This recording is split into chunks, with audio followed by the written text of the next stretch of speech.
Good afternoon बच्चों। मैं देवा सर भरतपुर से।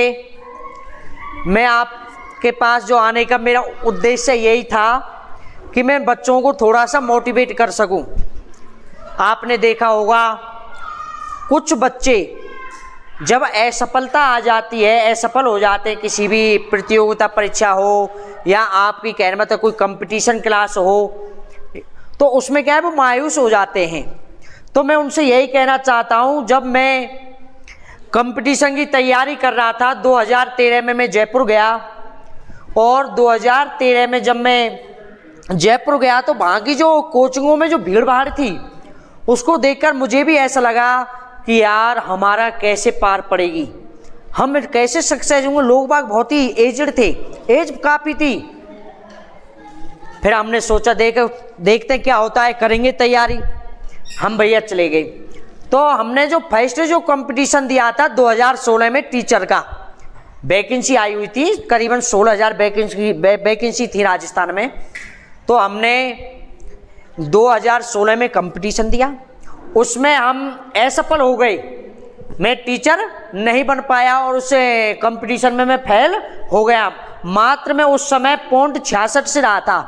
फिर बाद में वेटिंग भी आई थी 17 कैंडिडेटों की। मैं एमबीसी से हूँ, मैं गुजर, तो 17 की वेटिंग आई थी। तो उसमें मैं डेट ऑफ बर्थ से रह गया। मेरी डेट ऑफ बर्थ है वो 96 है और 90 वाले ले लिए थे तो उसमें, परंतु मैंने कभी भी असफल नहीं हुआ। दोबारा फिर मैं हताश हुआ।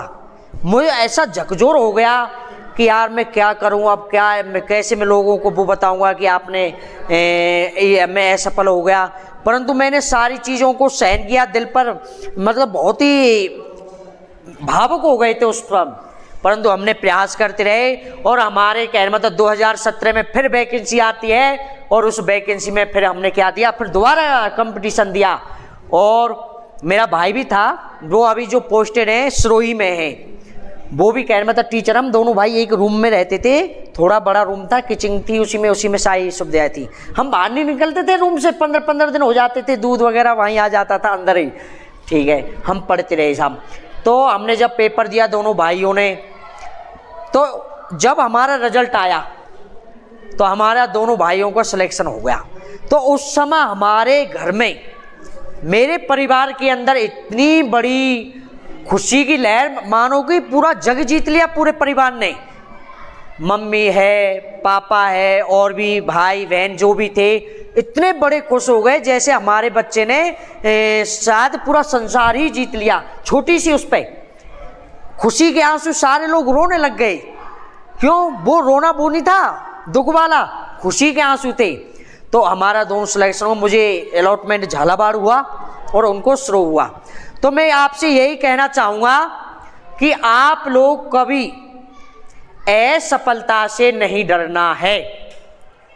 आप यदि कभी असफल हो रहे हो, मैं जो अभी जो टीचरों की जो वैकेंसी गई थी उसमें जो बंदे रह गए, जो बच्चे रह गए हैं, जो गुरुजी रह गए हैं, मैं उनसे यही कहना चाहूँगा कि आप लोगों को हताश होने की कोई आवश्यकता नहीं है। क्योंकि कहते हैं लहरों से कभी नौका पार नहीं होती और परिश्रम करने वाले की कभी हार नहीं होती।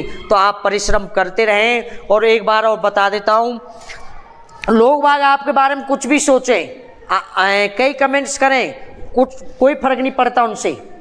इस पर एक मैं आपको एक कहानी बताऊंगा कि एक जो मंदिर में जो मूर्ति बनती है वो पत्थर, और एक जो सिड्डी वाला जो पत्थर है, जो अपन आते हैं ना सिड्डियों पे, वो जो पत्थर है, तो उनमें बातें हो रही थी कि भैया तू जिस खान से आया है उसी खान से मैं आया हूँ, जिस वंश का तू है उसी वंश का मैं हूँ, और जिस मतलब जगह से आया उसी जगह से मैं आया हूं।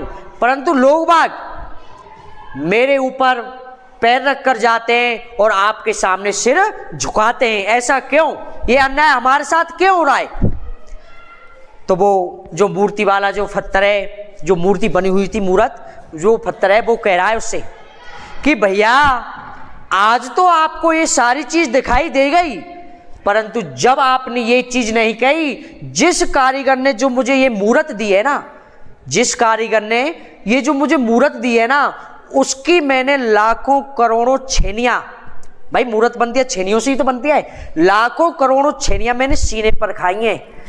तब लोग बाग मेरे ऊपर क्या करते हैं, सिर झुकाते और तेरे ऊपर, आपके ऊपर पैर रखते हैं। तो मेरा एक ही उद्देश्य है, लोग बाग कुछ भी कहें, आप जब सक्सेस हो जाएंगे ना तो सारी चीज़ों को वो क्या हो जाते हैं, भूल जाते हैं। और यदि आप सक्सेस नहीं होंगे तो उसके बाद तो उनका कहना ही है, भाई वो तो कहते रहेंगे, क्योंकि आप उनको मौका दे रहे हो। भाई सफलता एक ऐसी है, आधे मेहनत हर लोग करते हैं, सभी लोग मेहनत करते हैं, परंतु हर आदमी सफल नहीं होता। तो मेरा तो आपसे एक ही निवेदन है, और अगली जो क्लास है उनमें भी बताएंगे हम आपको। मैं आपसे एक ही निवेदन करना चाहता हूं, हमारा एक यूट्यूब चैनल है